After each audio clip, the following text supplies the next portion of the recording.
विगत कुछ समय से मतलब कुछ महीनों से मैंने दो राजनीतिक परिस्थितियों को देखा है और जो जनप्रतिनिधि हैं, जो भारतीय जनता पार्टी के जो राष्ट्रवाद के एजेंडा, जो सनातन धर्म की जो एजेंडा है, जो हिंदुत्व का जो एजेंडा है, उसको कैसे इस्तेमाल करते हैं अपने निजी लाभ के लिए, ये मैंने विगत कई महीनों से मैंने देखा है। जब हमारा रामलला का प्रतिष्ठापना जब हो रहा था, प्रधानमंत्री जी जब उसको अयोध्या में, जो भारतीय जनता पार्टी ही नहीं पूरे भारतवर्ष के सभी लोगों का सम्मान का जो विषय था, उसको लेकर के जब वो आगे बढ़ रहे थे, तो मैंने देखा था कि यही जनप्रतिनिधि पप्पू यादव उस वक्त कई चीज़ों को लेकर के समाज के बीच में आए थे।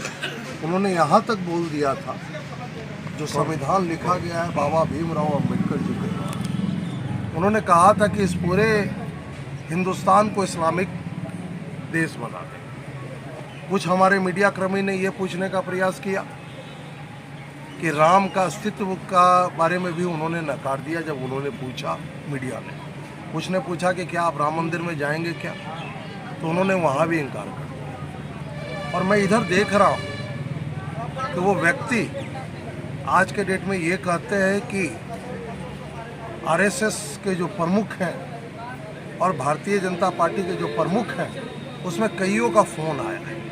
मुझे तो हंसी आती है तो उनको किसी भी प्रमुख का नाम भी ठीक तरह से नहीं मालूम होगा और वो कहते हैं कि प्रमुख का फ़ोन आया। भारतीय जनता पार्टी और राष्ट्रीय स्वयंसेवक संघ, ये दोनों एक दूसरे के अंग हैं, दोनों एक दूसरे के पूरक हैं, दोनों एक ही विचारधारा के साथ चलते हैं और उसी पे हम लोग चलते हैं।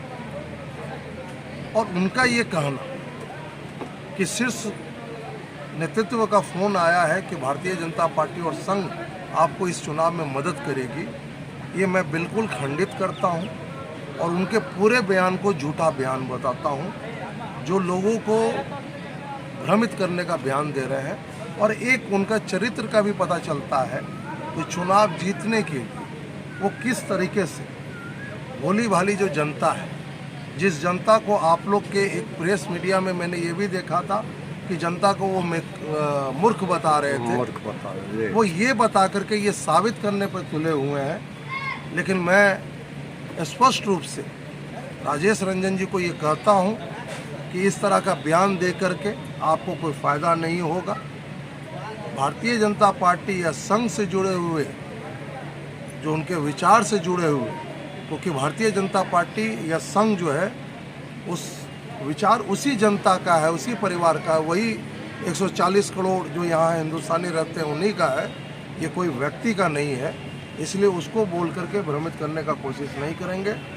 चुनाव में प्रथम व्यक्ति जो है वो हमारे संतोष कुशवाहा जी, उनको चयन कर लिया गया है। उनकी लड़ाई अपने ही गठबंधन में जिसमें वो जुड़े थे, उसमें एक और दूसरे की लड़ाई है, दूसरी और तीसरे की लड़ाई है कि कौन दूसरा रहेगा और कौन तीसरा रहेगा। मैंने कहीं ना कहीं लग रहा है कि गुमराह कर रहा है जनता को। क्या गुमराही कर नहीं रहे हैं, वो अपने चरित्र को भी दिखा रहे हैं कि उनकी शुरुआत झूठ से ही हुई थी और सब जगह झूठ बोल करके ही आने वाले समय में उनको बहुत बुरी तरीके से हार भी देखना पड़ा था और कई जगह को छोड़ करके भागना भी पड़ा। कल सर राम जी को आदर्श बता रहे थे काफी, ये तो सोचना ही राम जुलूस में भी वो जो है घूमे हैं। मैं यही चीज़ बता रहा हूँ कि ये लोगों को, जनता को वो चीज़ों को दिखाइए कि ये अपने स्वार्थ के लिए, जो अपना उनका निजी स्वार्थ है कि चुनाव जीतने के लिए वो कुछ भी कर सकते हैं, किसी को भी धोखा दे सकते हैं,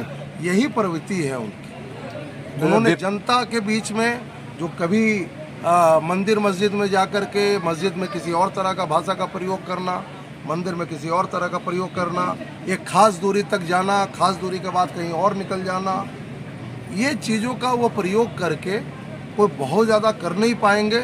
जनता उनको देख रही है, उनको पहचान रही है। स्वयं वो जो है बहुत सारी चीज़ों का जानकार मानते हैं, लेकिन उनकी बहुत बुरी तरीके से पूर्णिया की जनता जो है उनको नकारेगी। सर, महागठबंधन की प्रत्याशी बीमा भारती भी ये ब्लेम लगा रही है कि वो बीजेपी के एजेंट है और बीजेपी चाह रही है कि वो जीत जाए और जीत करके फिर बीजेपी में विलय देखिए, कर लेंगे। मैंने ये बोला, मैंने दोबारा मैं आपको दोहरा रहा हूँ कि दूसरे और तीसरे की लड़ाई हो रही है जी। बीमा भारती अपने अस्तित्व की लड़ाई लड़ रही है कि मैं कैसे दूसरे में आ जाऊं, और पप्पू यादव जी अपनी लड़ाई लड़ रहे हैं कि मैं कैसे दूसरे में आ जाऊं।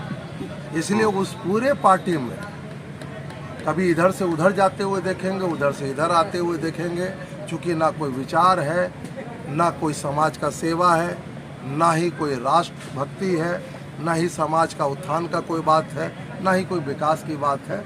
वहाँ सिर्फ परिवार की बात। सर, आप पूर्णिया में इधर से हैट्रिक उधर लगा की पाएंगे? बात। संतोष कुशवाहा जी पूर्णिया में हैट्रिक लगा पाएंगे? एकदम हैट्रिक लगेगा, एकदम हैट्रिक लगेगा। और जो नारा है कि वहाँ अब की बार 400 पार, फिर एक बार मोदी सरकार, उसी प्रकार एक नारा ये भी है कि अब की बार 4 लाख पार, फिर से संतोष कुमार।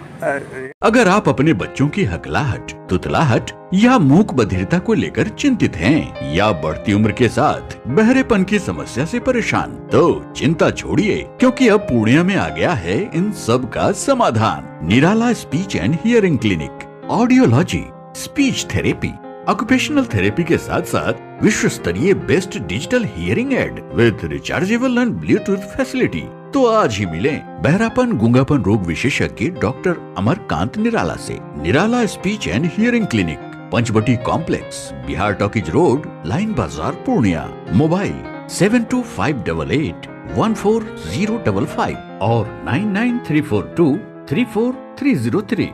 हमारी 2 और भी शाखाएं हैं। भागलपुर में बड़े पोस्ट ऑफिस के सामने, सेंट्रल बैंक की गली में, मेट्रो मिर्ची रेस्टोरेंट के निकट, और अररिया में टाउन हॉल के सामने वाले मिर्जा गालिब रोड में AB मेडिकल के समीप।